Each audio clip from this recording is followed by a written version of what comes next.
A reminder in control room on hold and launch escape protocol. For non-urgent no-go conditions, brief CE or LD, and it will approve aborting the launch auto sequence and proceed to launch abort.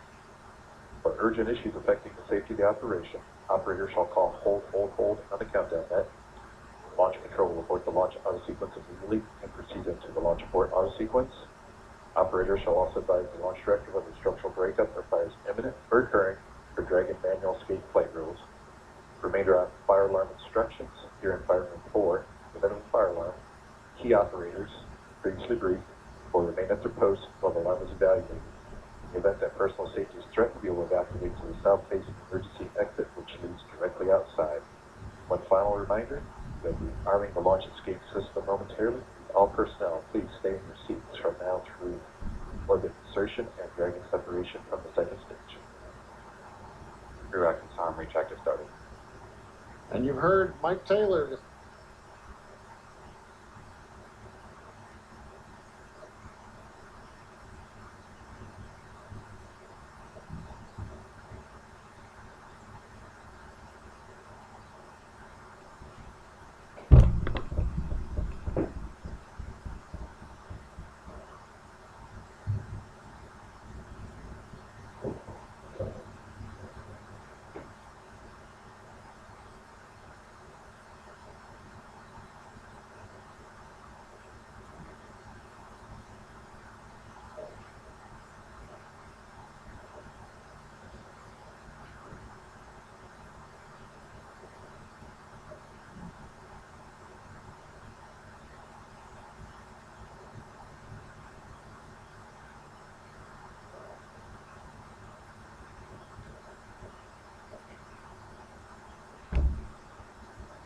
Around the launch site, looking to make sure that we can get everything into the green position.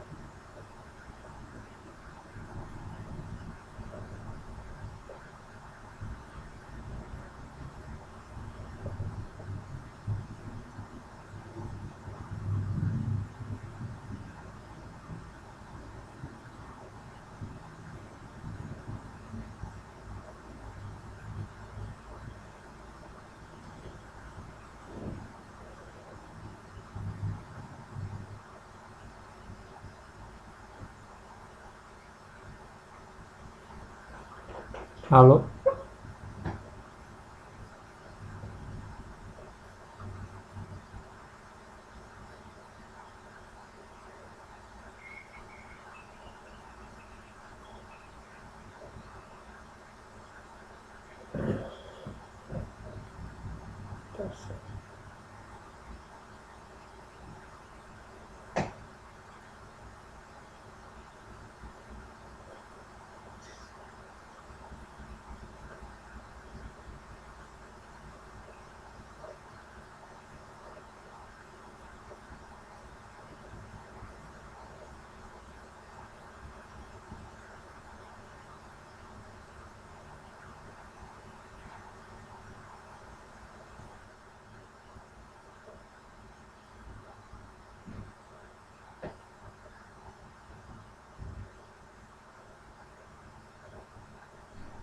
A little bit ahead of schedule right now. Field lead is complete.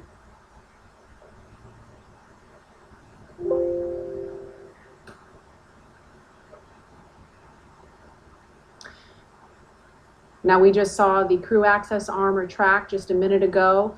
We saw NASA astronauts Doug Hurley. In 7.2, our visors are closed and we're arming the launch escape system. So we just heard the astronauts confirm that they are about to arm the launch escape system. That happens just before fueling begins, which we expect to happen in just a couple of minutes.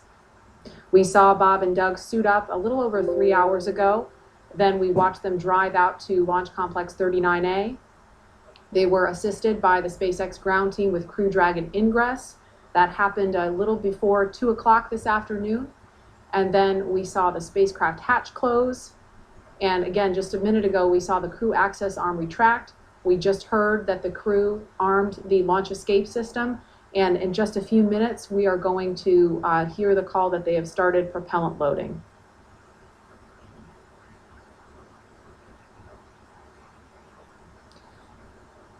Launch escape system is verified armed. So we just heard that verification that the launch escape system is armed. We're switching to Jan 2.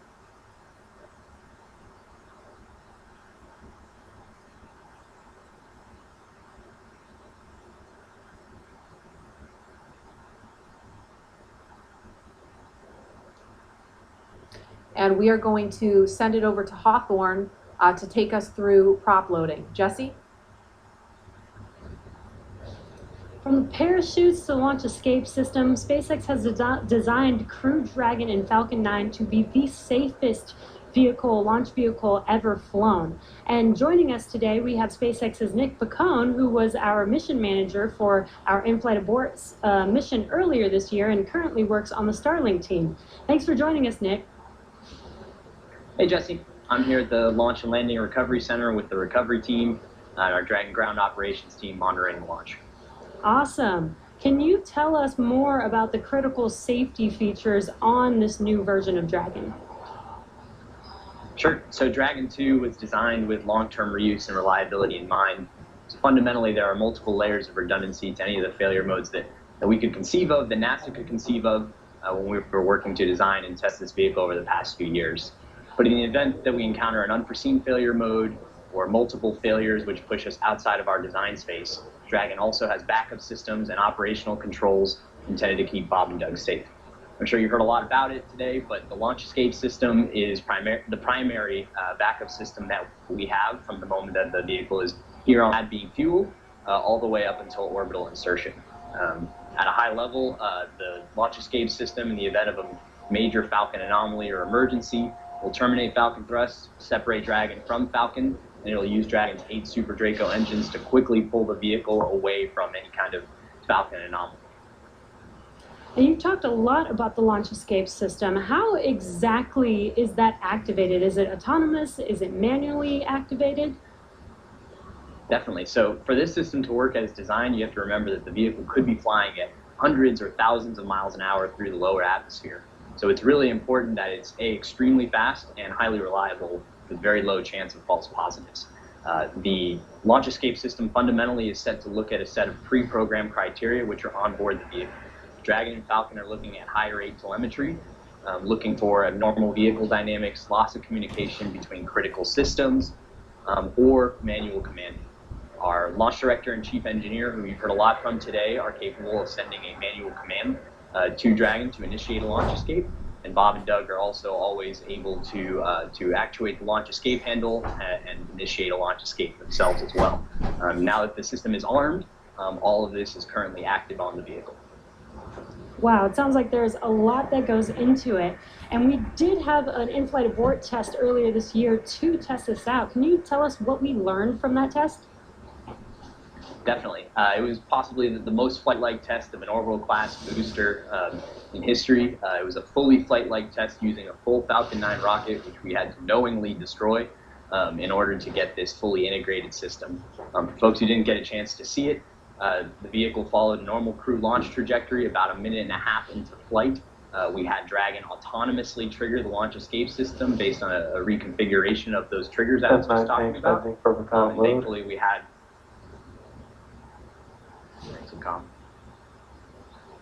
we continued through flight, had a successful parachute deployment and splashdown, and we did see Falcon rather spectacularly blow up about 10 seconds after separation. It's important to recognize that all of that happens from command to actual separation of the vehicle in under half a second. Wow, yeah, that sounds amazing. Thank you so much, Nick, for joining us and talking through those details with us. Enjoy the launch today. So we're going to send it back to KSC with Lauren. Thank you, Jesse. We are about a minute and a half away from propellant load. At T-minus 35 minutes, we should hear the call out on the nets that propellant load has started. So that's about a minute and 13 seconds away.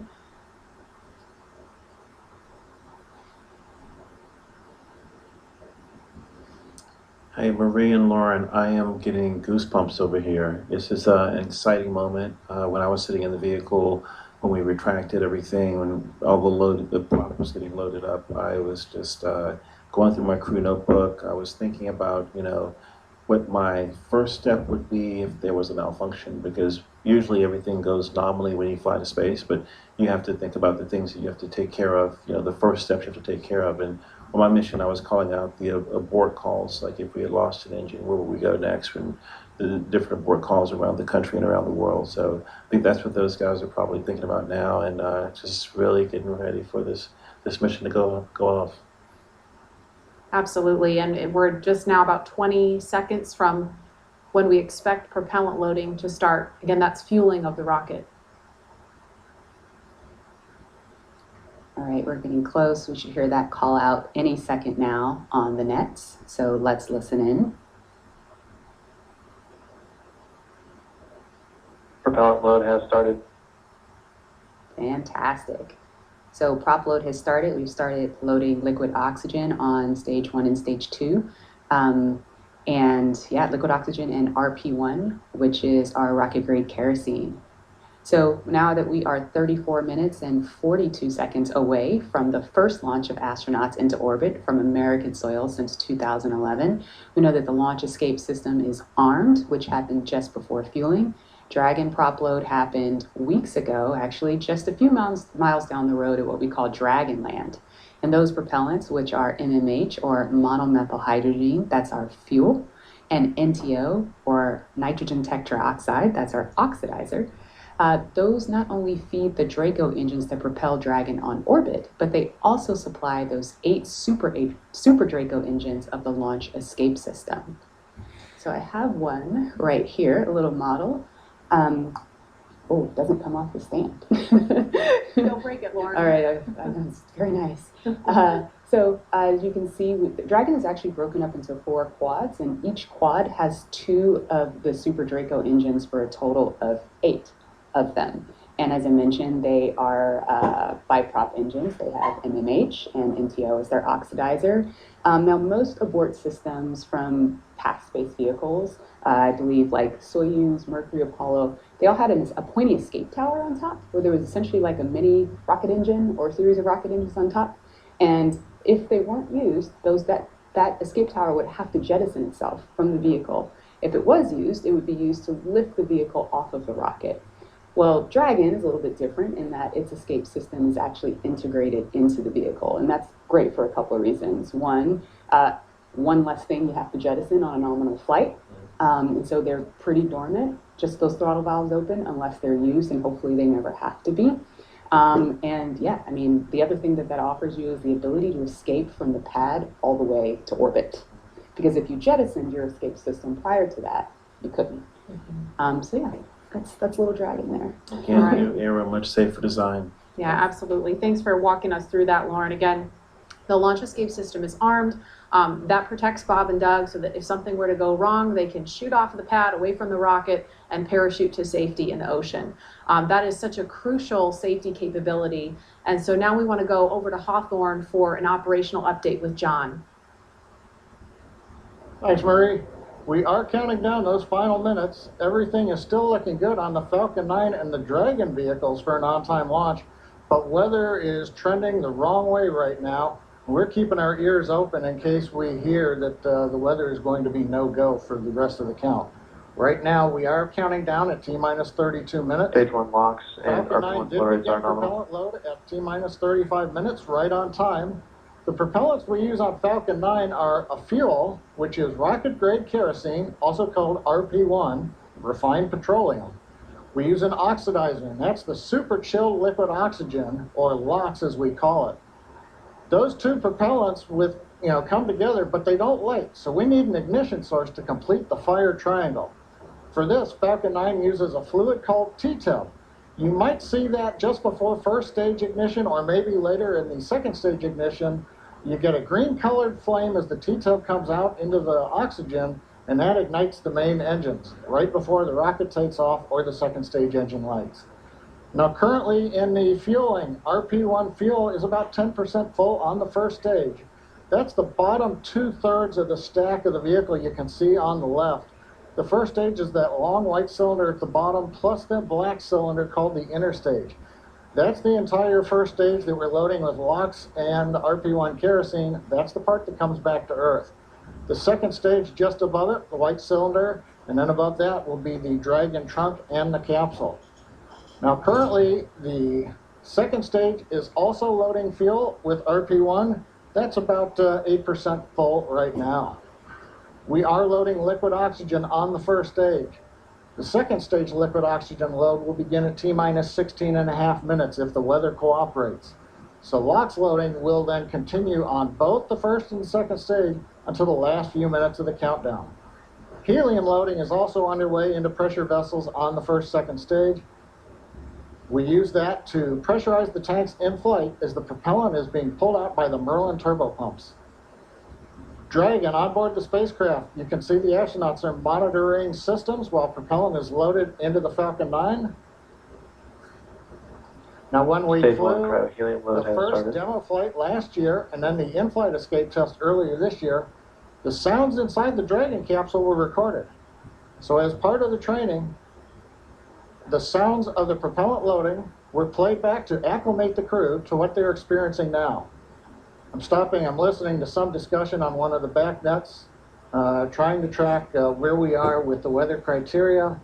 We're just passing another weather gate right now, trying to see whether or not the conditions are go. In certain situations, when the weather is no-go, you have to wait 30 minutes, and we are now inside of 30 minutes. But if the cloud moves away, if the conditions improve, we may be able to continue the countdown for another 14 minutes and reassess. So we're waiting to see whether or not we can continue the count. Currently we are. The range, they're ready to support with no problems in the air and the sea space area. But again, the weather, that's the one that's looking bad, and we're going to continue to listen. And as a reminder, today we have an instantaneous launch time. So at this point, if we hear a hold for any reason, we're going to have to stand down and target our backup launch opportunity on May 30th.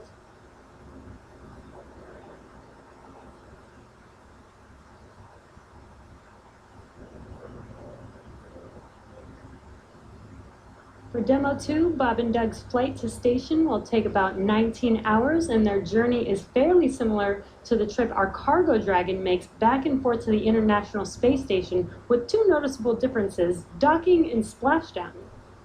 As we await T-minus 0 in just a little over 28 minutes from now, ground operations teams just doing those final series of system checks, making sure both Dragon and Falcon 9 are ready for liftoff, and really keeping an eye on that weather. You're just continuing to get live views of the teams. You've got Falcon 9 and Dragon on your left, and then Bob and Doug on the right as they prepare at the Cape for liftoff. Once we hit T0 and a successful launch occurs, we will watch Falcon 9 and Dragon make their ascent until Falcon 9 and first and second stages separate and send Dragon on its way to the space station. And once it gets on orbit, mission operators will prepare Dragon for on-orbit operations, where Dragon will execute a series of burns that are going to gradually raise its orbit to align more closely with the International Space Station. And you're seeing some of that track in the animation on your screen right now. After doing enough of those burns, they'll put Dragon... Oh, sounds like we're going to get a weather update real quick for the crew. Go ahead, Spacer. Yeah, we're currently just evaluating a constraint on the field mill rule, which looks at lightning energy dissipation. We expect to have an update at about T-minus 20, and more information there on whether we would be able to continue into the prop load or scrub at that time.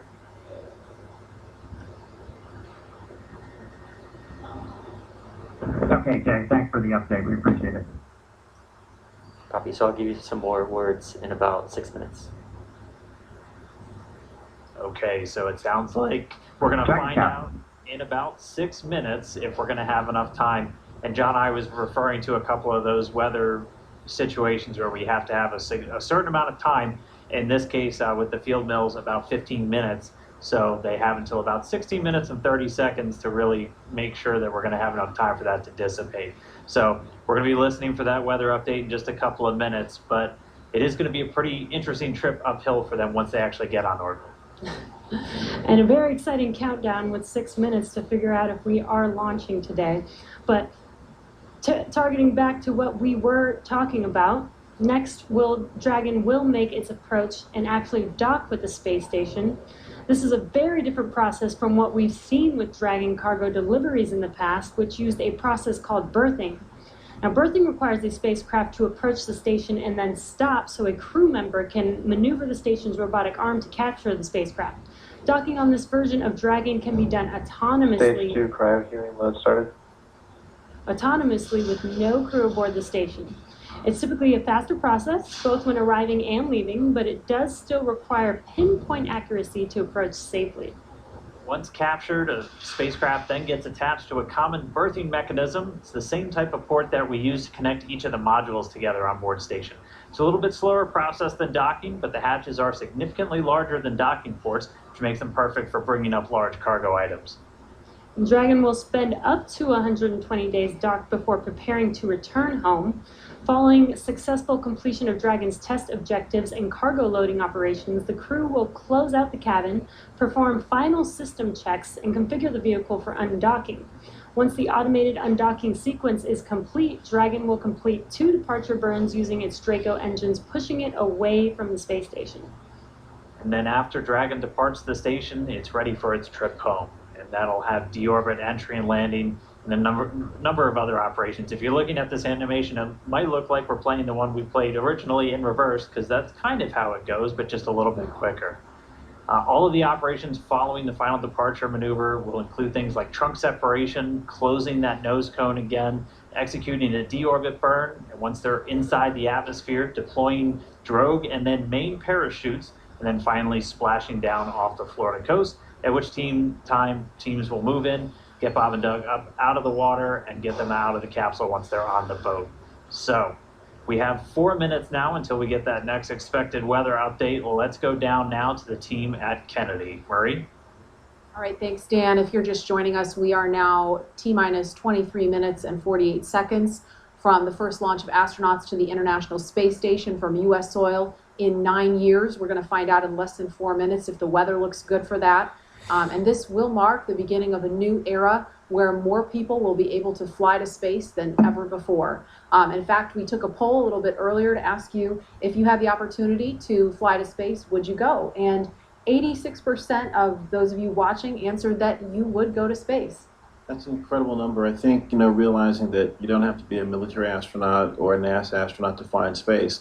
You can be a regular civilian, just a regular person going up to space on a SpaceX type rocket. So I think that's why the numbers are so high. Yeah, and we are really thrilled to see all the folks watching along online. I know we certainly hope that that this is a go, but we're going to hear a little bit of a weather update in less than 3 minutes now. And Leland, I know they're waiting for a weather update, and they've come, almost all the way down the count. What do you think Bob and Doug are thinking about right now? We on STS-129, we were having some weather problems, and I think we were getting close to the countdown, and then it seemed like the sky just cleared up right above our heads. We saw it, and we knew where we were going. And we always know that you can have any types of delays, fuel prop delays, all kinds of things that can happen. But we've trained over and over and over again for these types of scenarios, and so we want to be safe. We want to be safe for our families, and we'll do this another day if it doesn't work with the weather. I love that John I always says weather. It's that thing that everybody talks about, but no one can do anything about it. I know. And it is this interesting thing of just, succumbing to Mother Earth. She's going to tell us if we can go or not today. Right. Yeah. Well, if it happens, look at it this way. Bob and Doug got one really great rehearsal in, right? It's always best to practice and practice and practice, yes. So again, we're less than 2 minutes now from that weather update that is going to go directly to Bob and Doug, and we will quiet down so we can listen in for that, because I know we can't wait to find out what that is, and those of you watching that have been following along, we are eagerly awaiting to hear whether the weather is going to be a showstopper today.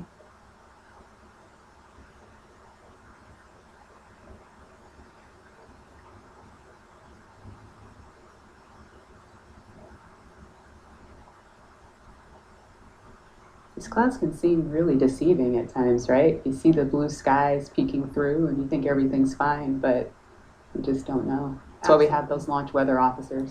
Absolutely, and I know, we've talked about it before, but it's not just the weather in Florida that they're looking at. They've got to look at weather downrange. If they were to have an abort in flight and they needed to come down somewhere in the ocean, they need to consider what the weather's like out there, because recovery teams have to go out and get them in a situation like that. So there's so many variables, and that's why not just with this flight, but with every human space flight we've had in the past, there's always a very good chance of a scrub, because you do have so much criteria that you have to meet. And we're going to listen in now. We're just seconds away from a weather update. Stage 2, RP1 load complete.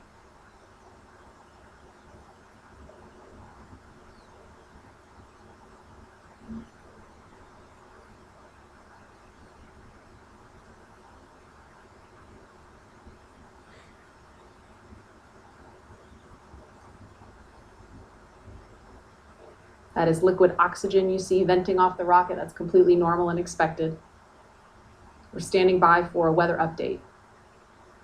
Unless you can give us another 10 minutes, I don't think we're going to get there with any of the rules today. I'm going to give you 10 minutes. I mean, another 10 minutes past T0. Oh, 16:45 local. I think we'll probably be clear on all the rules, but not quite going to make it for this. Okay. We're going to check back in with you about 2 minutes, and then I'll call it up at about 17 minutes. Okay. Yeah, there's some of them are starting to count down, but we still have one above 2,000. So if that gets below,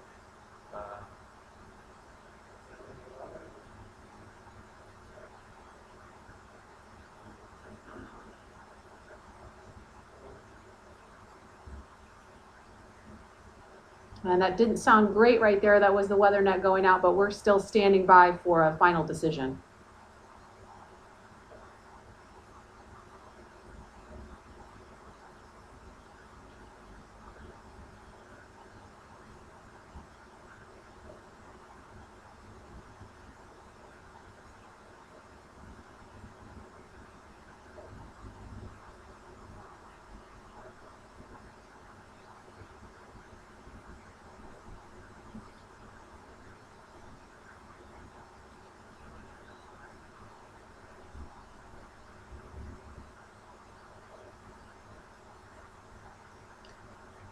And we're going to continue to listen in for an update, but in the meantime, we're going to go over to John Innsbrucker at SpaceX headquarters in California. John? And Dragon SpaceX on weather, we're still T-minus 18 minutes and counting. LD is we are still right on weather. Expect an update from LD. We're waiting in about another minute for one final check with weather. We're going to check at T-minus 17 minutes possibly. We don't really expect that things will have improved. The weather officer was not optimistic that the weather would clear up that rapidly. We did hear the launch director, Mike Taylor, joke that, if we could move 10 more minutes past the T0, weather conditions may improve, but Mike was not able to do that. We have an instantaneous window today. So at 17 minutes, we want to make that call, because shortly after that, we will begin loading liquid oxygen onto the second stage. So if we're not going to have the opportunity to launch, if the clock's going to run out, stand by. Continue to violate a couple different weather rules that we now do not expect to clear in time to allow for a launch today. We go ahead and today's launch attempt. Launch control would end the launch auto sequence and proceed into the launch abort auto sequence, please. Launch abort has started.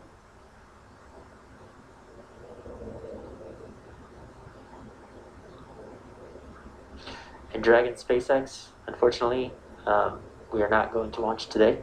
You are go for 5.100 launch scrub. 5.100, it was a good effort by the teams, and we understand, and we'll meet you there. Copy all. We've heard the call from the crew. They have been informed. Launch director Mike Taylor has called a scrub for the day, and we got the feedback when the Dragon team informed Bob and Doug. They said we gave it a good try, but they understand, and we are here to try another day. So right now we did officially hold the clock. It looks like a T-minus 16 minutes, 54 seconds. the launch automatic sequence that controls the Falcon 9, the loading of propellants, the cycling of valves, that is also stopped. We now proceed into what is a normal scrub sequence for us. We practice this every launch. So now we move into safely taking the propellants, the pressurization gases back off the first and second stages. As things get into a safe configuration, then we will disarm the escape system on Dragon, and we'll bring the crew access arm back around the spacecraft. So right now, we got down to just inside 17 minutes. The hardware was working very well on both Dragon and spacecraft. We had the fuel loading going on. We had liquid oxygen loading going on, everything but second stage. And the weather just needed a little bit more time to clear the conditions. We didn't have that time because we had an instantaneous window. And so with that, SpaceX launch director had to call upon the input from weather, had to call the scrub for the day, per the safety rules that we have for this flight. So right now the team is undergoing the post-scrub operations on both Dragon as well as Falcon 9, working with the range. No issues being reported right now as we start to go through that sequence. Everything looks good. And Dan, we had a good webcast going here until the very end. So you know, we'll look at it as now we've had another great dry rehearsal. Last Saturday we did a dry one, I should say, and today we've done a wet dress rehearsal. But sorry, we just couldn't get there, Dan. Yeah, thanks, John I. And obviously, we can't control the weather. We came right down to the wire there, hoping we could just squeeze in between those cloud systems to get a launch today, but it wasn't to be. But it doesn't mean we're done. We're going to have another attempt coming up in just 3 days, so we're going to be doing this all over again, essentially, on Saturday, on the 30th. And that launch attempt is going to be coming at 3:22 p.m. Eastern Time, so a little bit earlier in the day. It's going to look largely the same to everything that we saw today, with the crew waking up, going through suit up, making their way to the pad. So we're going to feel a lot of deja vu, I think, on Saturday. Yep. But still exciting. Safety is always first, so if weather was not there for us today, hopefully Saturday it will be there for us and we will have a safe launch on Saturday. Yeah, the initial weather report still had us at about, I think, a 40% possibility of violation. So weather a little bit better, but we're still going to be kind of rolling the dice. It is Florida in the spring and summer, so storms are always a possibility. Mm-hmm. One of the good things, though, the vehicle appeared to be in great health throughout the day, both Dragon and Falcon 9, so we didn't have to scrub for any technical issue. We're going to continue and follow along with Bob and Doug until they're out of that capsule, as again, they had started loading fuel onto the Falcon 9 rocket, so they'll have to wait until all that fuel comes off. They'll disarm the launch escape system, which still stays armed because they're still sitting on a partially loaded rocket, and then once they're able to disarm that launch escape system, the crew arm will swing back out. They'll make their way once again back the way they came, and then we'll be back to crew quarters for Bob and Doug for a few more days.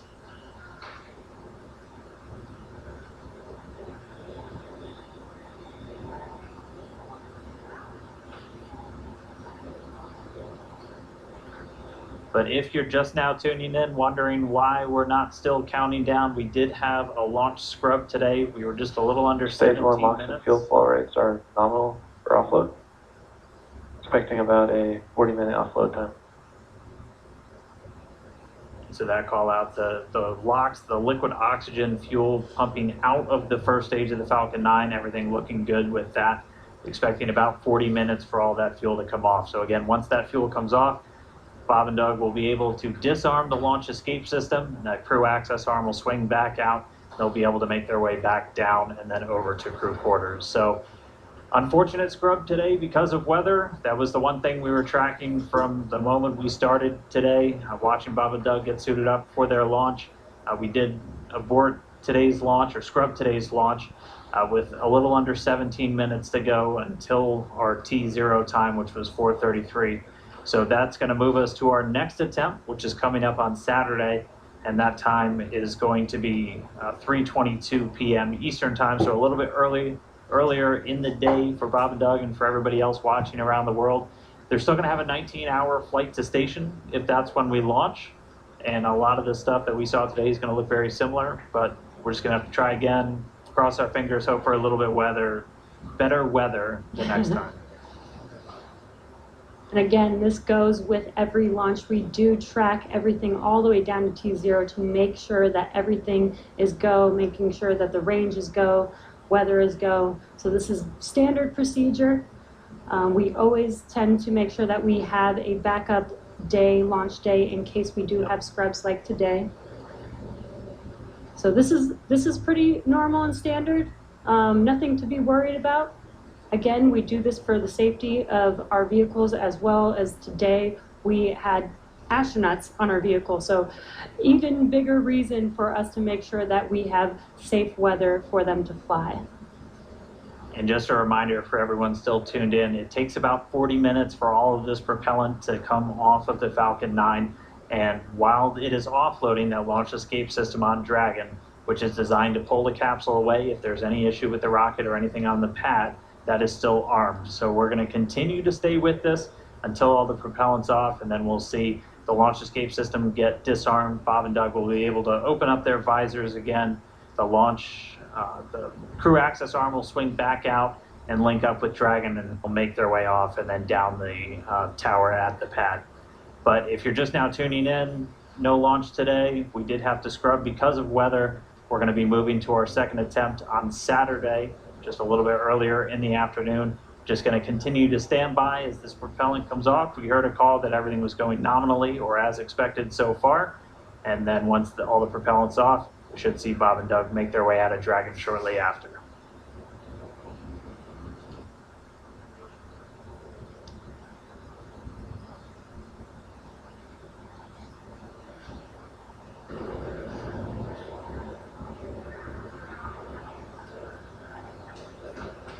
And what you're seeing on your screen is a live view of Bob and Doug on the right side inside of Dragon as they're waiting for propellant to be removed from the vehicle so that it is safe for them to disarm the launch escape system.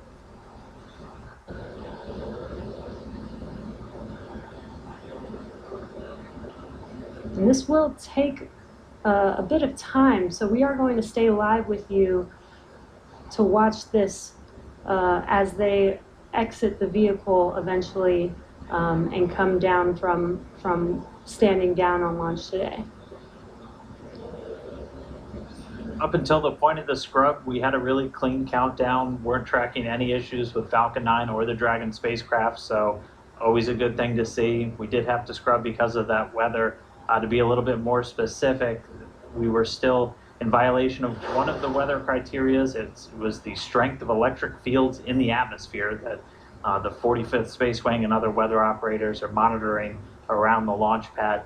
And that's one of those rules where we need a certain amount of time if we're in a violation. Offloads are nominal, roughly 50% on stage 1 locks in fuel, 85% on stage 2 fuel. So the propellant offload on Falcon 9 continuing to go well. But we needed a little bit more time if we were going to be able to clear that launch weather constraint. And since we do have an instantaneous launch window today, we weren't able to make it. So we hope for better weather coming up on Saturday, where again our next launch attempt is going to be at 3:22 p.m. Eastern time, and we'll be able to go through everything. I mean, we saw them get suited up. They had a great ride out to the pad. All of their initial checks on both the suits with pressure checks and communication checks went well. Able to get the Dragon hatch closed, the launch escape system arm, and Falcon 9 started its fueling. Just not able to make a good weather window today. And as John and I said earlier, it was just another great rehearsal today. I don't think you can get enough practice doing this. So when Saturday comes, or the day that we can actually launch the vehicle, Bob and Doug and the NASA and SpaceX team are fully prepared with just an extra rehearsal on the belt now. Yeah, as we had talked a couple of times throughout our countdown, the weather is a lot more complex when we're launching humans. You have some more stringent requirements in place, not only around the pad, but in the case of this launch today, we were also looking at whether the entire ascent corridor, as we call it, so basically the entire way that they were flying up the east coast of the United States in this launch today. We're monitoring that weather because those are areas that if they have an ascent abort, or basically Dragon firing off of the Falcon 9 while they're flying into space, we have to make sure that conditions are good in the sea states around those areas, just so they're not going to be landing in the middle of a hurricane, which we did have a tropical storm forming right off the coast of South Carolina today, just to help complicate things a little bit. And people might be asking, if we knew the weather was going to be a little iffy today, why continue to count down? Well, that is the reason why we do all these checks all the way to countdown. In Florida, the weather is, pretty sporadic. Sometimes a thunderstorm or hurricane will pass through. Within 20 minutes, it's gone, and we could have clear skies for a safe launch. We continued as scheduled. Standard procedure again to just continue to monitor weather all the way down to the last minutes of the count, and we see what happens. So today, unfortunately, we did scrub for weather, but we will attempt again this Saturday on May 30th.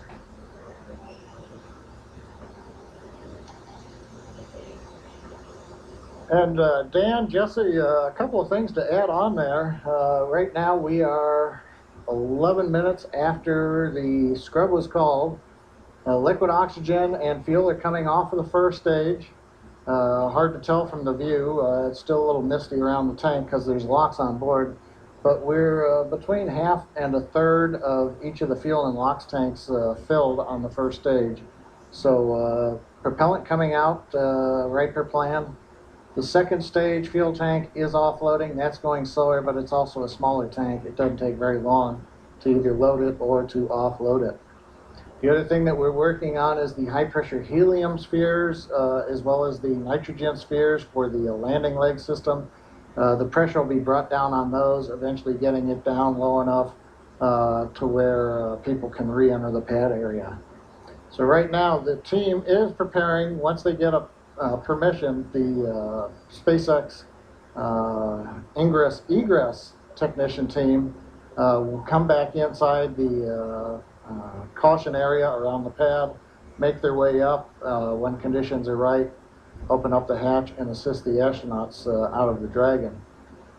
I'd like to point out that for those who are wondering whether or not, having gone through this, putting propellant, pressurization gases on, getting fairly close to launch, whether that has done anything to wear out the Falcon 9 or the Dragon, the answer is no. If you can recall, the Falcon 9 is designed for at least 10 flights, and about the time we get up to a 10th flight, we'll be doing testing to find that we probably got enough margin to continue keep flying. So this is the very first flight of a new first stage and a new second stage. So we haven't even gotten through the first flight. And in all of our margin calculations, we also take into account the fact that we may scrub a launch. So even today's operation, where we have pressurized and we have stressed the vehicle a little bit, that's taken into account in our design and our qualification testing. The other good thing is that the most stressing part of the flight for the Falcon 9 on the first stage is the re-entry. So we didn't even get through that. So we're sitting here on the pad.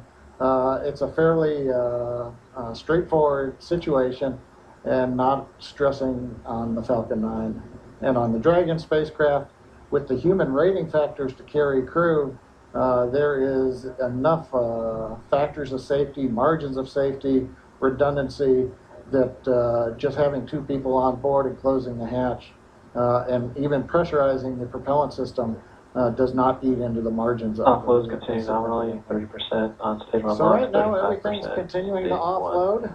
The automatic sequences that we use routinely, both at the launch sites, Kennedy Space Center, Cape Canaveral, even Vandenberg Air Force Base, as well as in our Texas test site for first and second stage.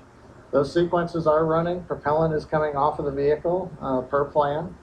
And we see Bob and Doug up in the Dragon spacecraft, just waiting when we can get up there, open the hatch, and help them egress and come on back down the tower.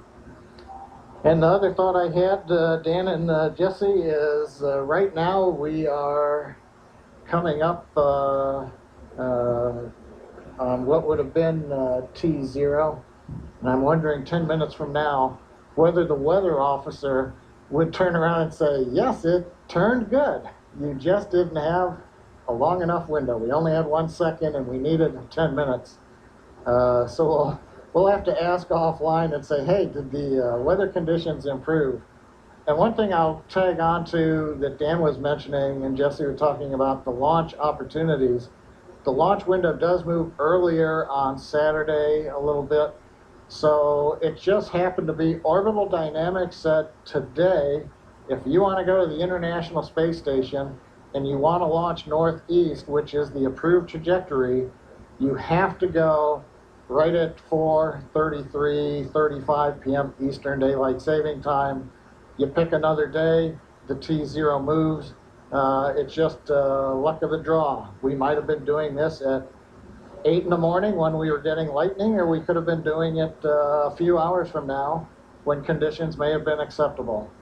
So in the end, we can all look at Isaac Newton and Johannes Kepler for orbital dynamics telling us when do we launch, and that stuck us right in the middle of a period of bad weather. So there's my science lesson for today, Dan and Jesse. Appreciate that, John. That helps soften the blow of just moving past that T-0 time. But for anybody, if you're just now tuning in, wondering why Falcon 9 is still sitting there on the pad as we move past that T0, we did have a scrub for weather today, just not able to clear all of those constraints. We keep a very close eye on the weather around the pad and their whole way Dragon uphill. SpaceX for weather.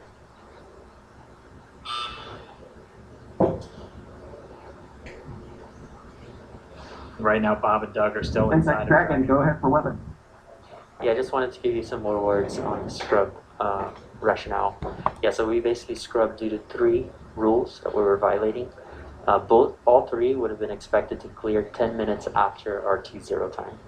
And those 3 were natural lightning, the field mills, and the attached anvil.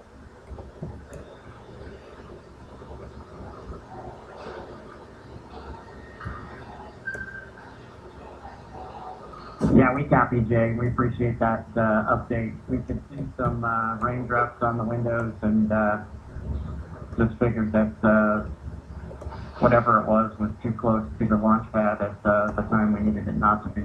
So we appreciate that. Understand that everybody's probably a little bit bummed out. It's just part of the deal. Everybody was ready today, and we appreciate that. And the ship was great. And we'll do it again, I think, on Saturday. Copy all, and yeah, we concur. And appreciate your resilience sitting there in the vehicle for us. We got the easy job. Nothing better than being prime crew on a new spaceship.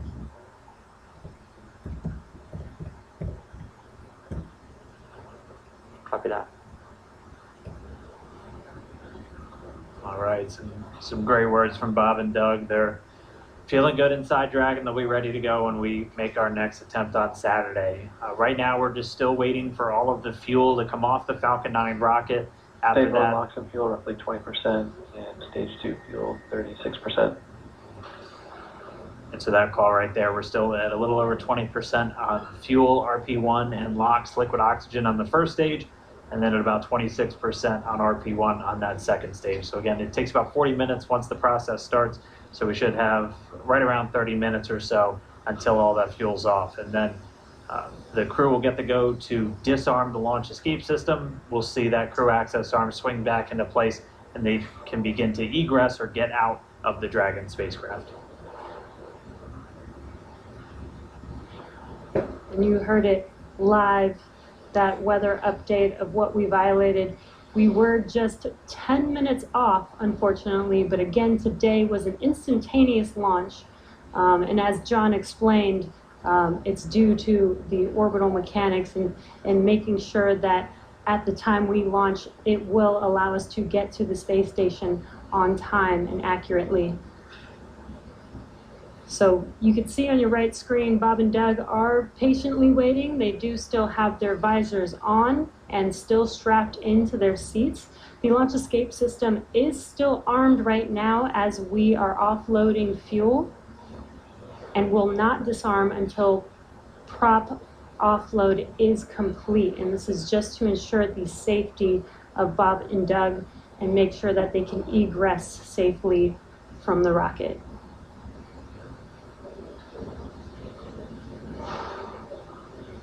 And just a reminder today, just this first attempt, we're going to be right back here looking like on Saturday for attempt number 2. Launch America is not going anywhere.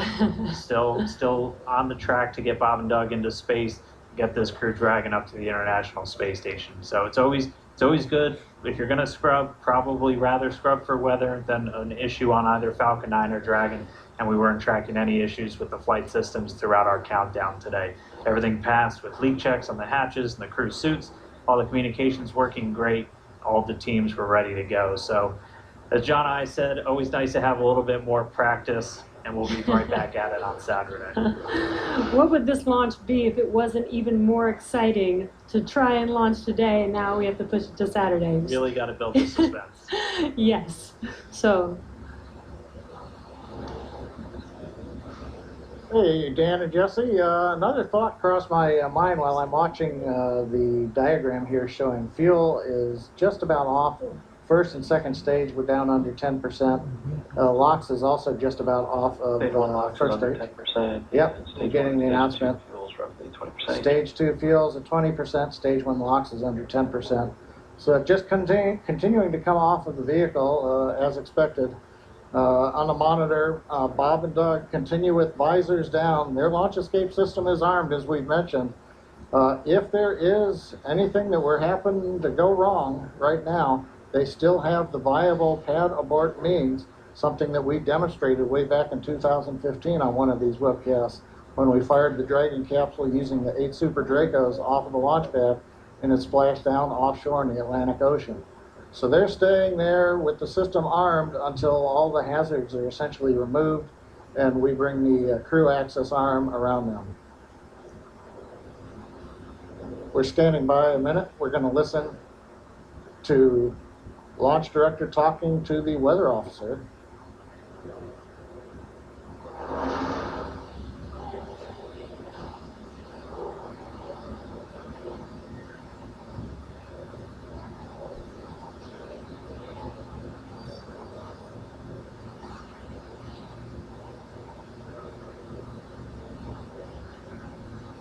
If you're just now tuning in, we did not launch today. We did have a scrub because of weather, but as we were saying, we are looking forward to trying this again on Saturday. Our launch time on Saturday will be another instantaneous window, so we'll have to have the weather cooperate again. And that launch time will be at 3:22 p.m. Eastern. I think our last weather update put us at about 40% probability of violation. John, I can check me real quick. Yeah, Dan, what I saw coming out of the Air Force was 40% probability of violation, I believe. It's always tough because they report in terms of violation and the optimists have to subtract that from 100% to go, hey, 60% chance, I'll plan my picnic. We were listening, the SpaceX launch director, Mike Taylor, was talking to the launch weather officer asking about the 3 criteria that scrubbed us today. It sounds like in another minute or two, the lightning and the attached anvil cloud rules will clear. The field mill rule, charge in the atmosphere, is still bouncing around, and so, hey, we may need several more minutes before that one would clear. So we'd need even longer than 10 minutes in the window today, it looks like, for all the rules to clear. That brings up what I wanted to mention a little while ago. I got lost listening to the weather brief. But there are a lot of folks who are going, why an instantaneous launch window for Falcon 9 and Dragon? Now, typically when we go to the space station, when we do the mission planning, it's an instantaneous window. There may be enough performance in the rocket to launch somewhere in a 5-minute period, but you've got to pick a time in there. But in the case of Falcon 9, once we start propellant load at T-minus 35 minutes, it doesn't matter so much if you can move 5 or 10 minutes left or right, because the whole sequence is scripted. We do the flight analysis assuming that the temperatures of the propellants are below a certain amount so that we know how much performance is available to the rocket, how much margin we're going to have. So essentially, if you start the countdown, 4 hours, 8 hours out like we were doing today, and you have a very short window, once you get into propellant loading in T-minus 35 minutes, you have to go as soon as you get to zero. We don't have the ability to stop the countdown, wait 5 minutes. Now all of a sudden the liquid oxygen starts warming up from 340 degrees below zero in the ground system, and that changes how much performance you get carrying into orbit, and we don't want to cut into those margins. Now, if we had had something like a 4-hour window, which some communication satellites have, we could actually get down to almost zero, hold the count, detank the Falcon 9, wait a while, it takes us about an hour and a half, reload a whole new batch of cold liquid oxygen and fuel from the big storage tank that we've got there at pad 39A, and try to launch again. But in that case, you have to be able to launch, about an hour and a half or so later after you scrub. And in the case of the International Space Station, an hour and a half from now, it's nowhere near where we need to be to get to orbit with the performance of the Falcon 9 and the Dragon. So today, it's a combination. We start the day with a 1-second window. Yeah, just informing you, but once we get inside of 35 minutes, it becomes an instantaneous window for the Falcon 9, regardless of what the customer may be able to give us. So there's a little explanation for folks who are wondering why we have such a tight window. Right now, it looks like we are bringing the last bits of fuel off the stage, and liquid oxygen is just about off of the stage. So things are clocking right along for the 40-minute timeline. Everything looks good, and we'll wait to hear that we're clear, and then when we get the call from Bob and Doug to go ahead and disarm launch escape system, and the crew access arm will come back out, center itself around the Dragon hatch, and then the ingress team will go up there and open the hatch. Thank you for the science lesson, John I. Hey, no charge. Much appreciated. We did hear a quick call to the crew there. We should be just under 10 minutes away from that prop offload completing. It looks like we're just tracking Stage 2 the fuel offload is complete. And there we have the confirmation. Stage 2 offload's complete. And we should have now just the RP1, so that densified propellant, or the RP1 is kerosene. We should be under 10%, a little under 10 minutes until that's off. And then we'll step through those events we were discussing, where they'll be able to disarm the launch escape system, get the arm back out there, and Bob and Doug can begin to exit the Dragon spacecraft.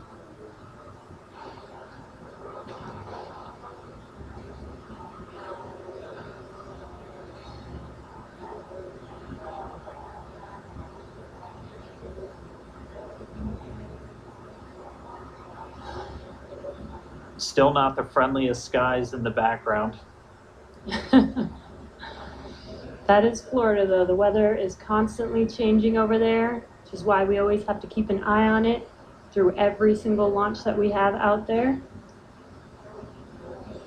Bob and Doug are patiently waiting. As you can see, that is a live view of them on the Crew Dragon vehicle as they're waiting prop offload to complete.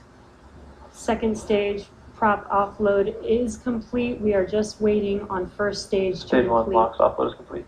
Waiting on stage 1 fuel in roughly 5 minutes or so. And again, the launch escape system is still armed. We are waiting for a prop offload to complete before they disarm that, and then they will be able to egress from the Crew Dragon vehicle. We just heard we should be just under 5 minutes away from the last of that fuel coming out of the Falcon 9 first stage. And then we'll see those events start to pick back up, and we'll see the crew arm swing back out. They've been in those seats for a couple hours now. They typically get inside of Dragon a little over 2.5 hours ahead of launch. So they've been strapped into these seats for quite a while. They are custom sized though, so they're as comfortable and as snug as possible. Obviously, since they're going to be in them for a really long time, but most importantly, when you're doing that splashdown at the very end of the mission, it's your car seat, and splashing down or landing on land is not the most gentle of procedures in a capsule. So just really making sure that they're snug inside of that Dragon capsule. But we should be a little under 5 minutes away from the prop offload being completed. And as Dan mentioned, those suits are custom made, but the seats are also custom fit for each astronaut as well. They do remain on Crew Dragon for this mission for almost 24 hours so we do want to make sure that they are comfortable and make sure that these suits and the seats are comfortable enough for them to stay in that position for a while.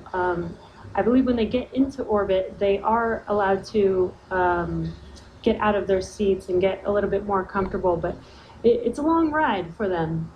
Yeah, once they do get on orbit, they are able to get out of the seats and actually out of their suits too, since for this flight path today, it was going to take them about 19 hours. So Bob and Doug would actually have had about 8 hours to sleep on board the Dragon capsule. So we weren't able to launch today though. The rendezvous on Saturday should be very similar to what we would have had if we launched today, where it'll take them about 19 hours to get to the International Space Station. So they'll launch and they'll have a number of different events that we'll be able to walk you through, including manual piloting of Dragon and just really putting the spacecraft through all of the paces before it arrives at the International Space Station. Because again, this is a test flight, and this is this last test before we certify the Dragon spacecraft for regular crewed flights, which will just be bringing up those long duration, 6-month, maybe even a year-long missions. Right. And it should be a very exciting test flight because it's pretty much like an actual mission. When Bob and Doug get on the station, they will be performing some research while they're up there, performing tests and doing some final things for this demonstration mission. Yeah, but I mean, just for right now, we are just going to continue to stay with them until we see them come out of Dragon, because the launch escape system's still armed while we wait for this propellant offload to complete. That's just done as a safety measure. Anytime you have rocket propellants beneath you, you want to make sure that we have a good way for them to get out of the way.